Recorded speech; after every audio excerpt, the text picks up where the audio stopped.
unhinged. Basically, I put a espresso martini in this little guy, and it's 1 part vodka, I like about an espresso's worth of coffee, mixed with about a half a shot of vanilla bean syrup and a little bit of oat milk, shaken with ice, and then poured into the rabbit. And it's actually kind of good, as creepy as it is. And so today we're going to be talking about the Bunny Man Bridge. It's a famous urban legend in Northern Virginia. It was a story that I grew up hearing a lot as a kid. My cousins would love to talk about it. You would hear about it in like high school parties and stuff.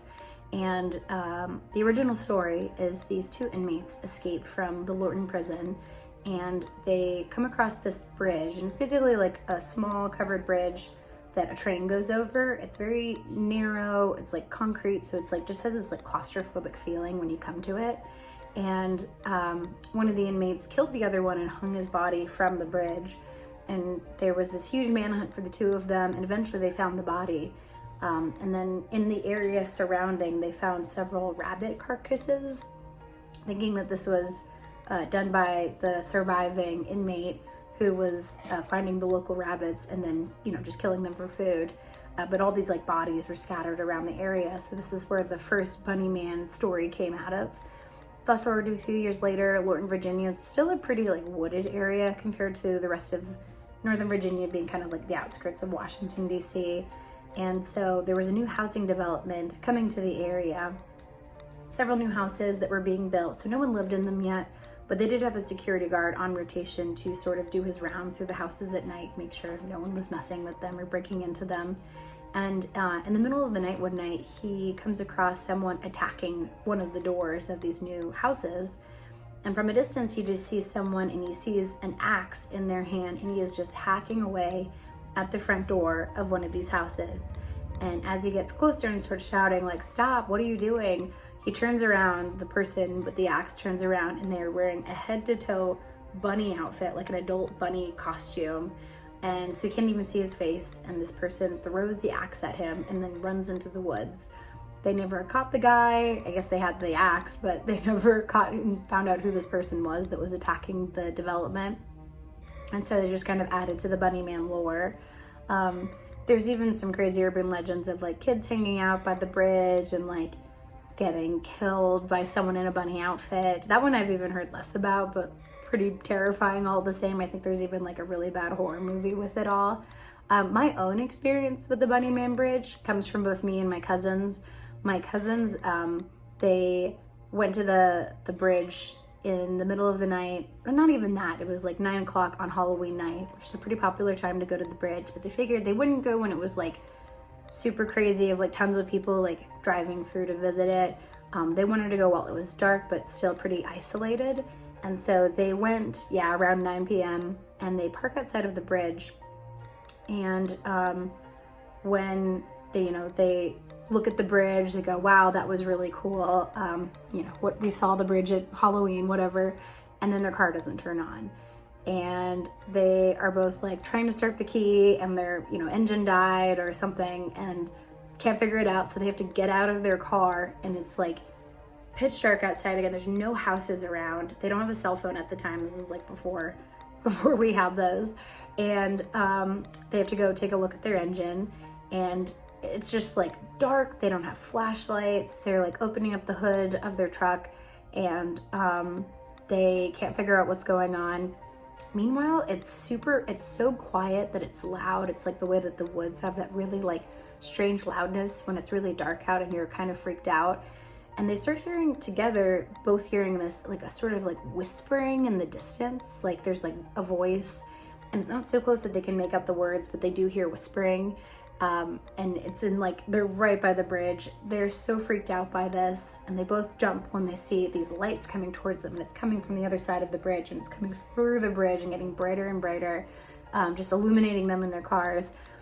Turns out it was a cop car, which was coming through, and was just to warn people away from the bridge. And so the cop gets out, helps them jumpstart their car, and then just gives them off like with just the warning saying like, just don't come by the bridge on Halloween. Like, fine if you drive through on other days, it's beautiful during the daytime, but just don't come on Halloween. And they have never been back since. They were too freaked out from whatever they heard whispering in the woods that night. For my own time of visiting the bridge, I visited about 2 years ago. I didn't really exactly know where the bridge was growing up.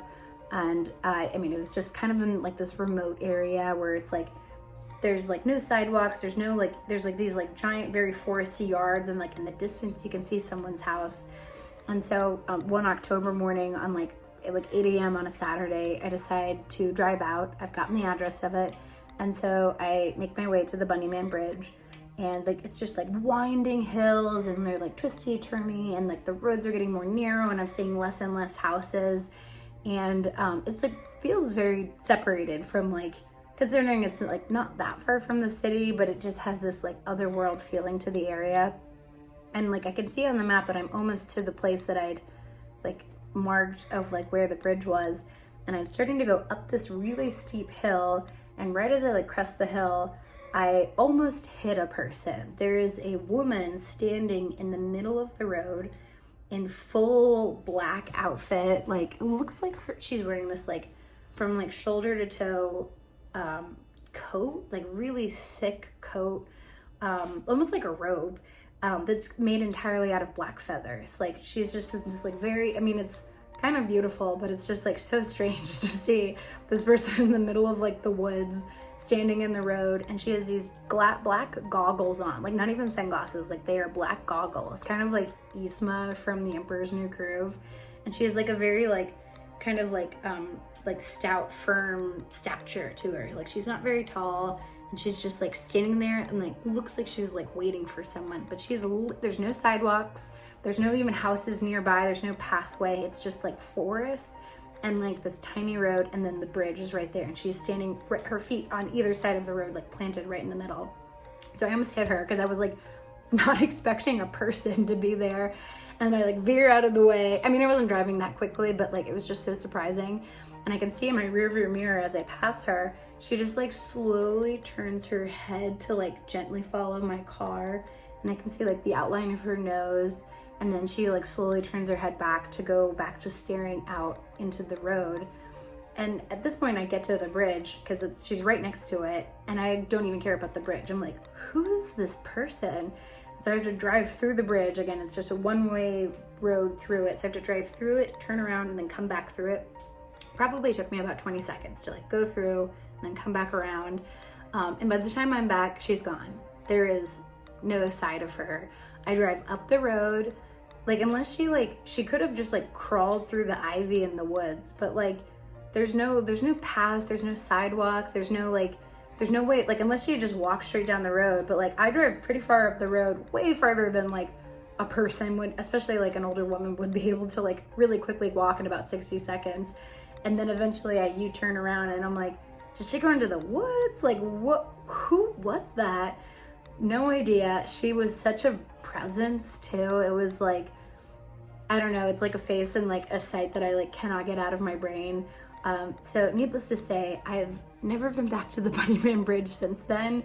Don't know who that lady was, don't know what the deal with that bridge was, but cheers and enjoy your cocktail.